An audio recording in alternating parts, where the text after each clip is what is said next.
ஒரு பெரிய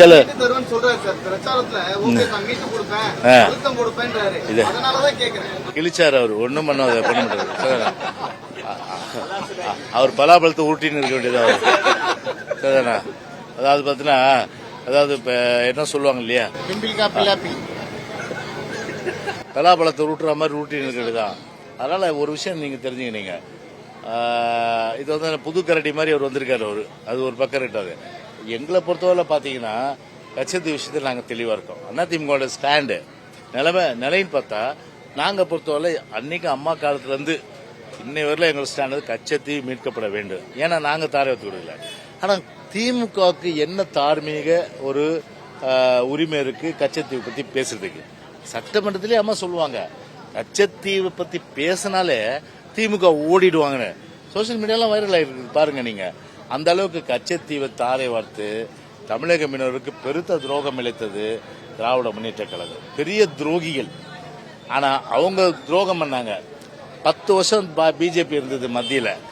அதையே 10 வருஷம் எவ்வளவு தடவை பிரைம் மினிஸ்டர் அங்க போயிருக்காரு, ஸ்ரீலங்காவுக்கு வெளியுறவுத்துறை அமைச்சர் போயிருக்காரு. அதே போல இலங்கை பிரதமர் இங்க வந்திருக்கிறாரு.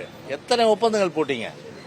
ஒரு ஒப்பந்தம் நம்முடைய மீனவர்கள் சுதந்திரமாக அச்சுறுத்தல் இல்லாமல், இலங்கை கடற்படையுடைய தாக்குதல் இல்லாமல், இலங்கை கடற்படை கைது செய்யாமல் ஒரு சுதந்திரமாக தொழில் செய்வதற்குரிய அந்த பாதுகாப்பு அம்சத்தை ஏன் ஒப்பந்தத்தில் ஏற்படுத்தல? அதை முதல்ல ஏற்படுத்துங்க. அதை தவற விட்டாங்க. கச்சத்தீவும் மீட்கலாம், மத்திய அரசு நினைச்சா மீட்கலாம், அது ஒன்றும் பிரச்சனை இல்லை. ஒன்றும் ஏன்னா அது ரெக்கார்டே இருக்காது. தமிழ் நிலத்தினுடைய ஒரு பகுதி, இந்தியாவுடைய ஒரு பகுதி. அப்படி இருக்கும்போது இந்தியாவுடைய ஒரு பகுதியும் தமிழ் நிலத்தினுடைய ஒரு பகுதியும் இலங்கைக்கு நம்முடைய எல்லை குறைஞ்சிருச்சு இப்போ. அதனால நம்முடைய எல்லை குறைஞ்சதுனால நம்முடைய மீனவர்கள் தாக்கப்படுறாங்க. அப்ப கச்சத்தீவு மீட்பதுதான் ஒரு சிறந்த தீர்வு, ஒரு பாதுகாப்பு இருக்கும்.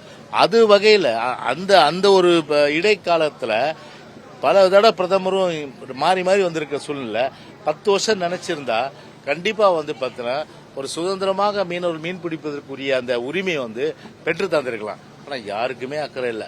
திமுகவுக்கு அக்கறை இல்லை. 17 வருஷம் இருந்து கோட்டையை விட்டாங்க. இவங்க 10 வருஷம் இருந்து கோட்டையை விட்டாங்க. இப்ப தேர்தல் வந்தோன்னா மீனவர்கள் வாக்கு வேணும். கண்டிப்பா மீனவர்கள் ஓட்டு போட மாட்டாங்க திமுகவுக்கும் பிஜேபிக்கும். ஓகே, செய்திகளை உடனுக்குடனும் துல்லியமாகவும் தெரிந்து கொள்ள சப்ஸ்கிரைப் பண்ணுங்க.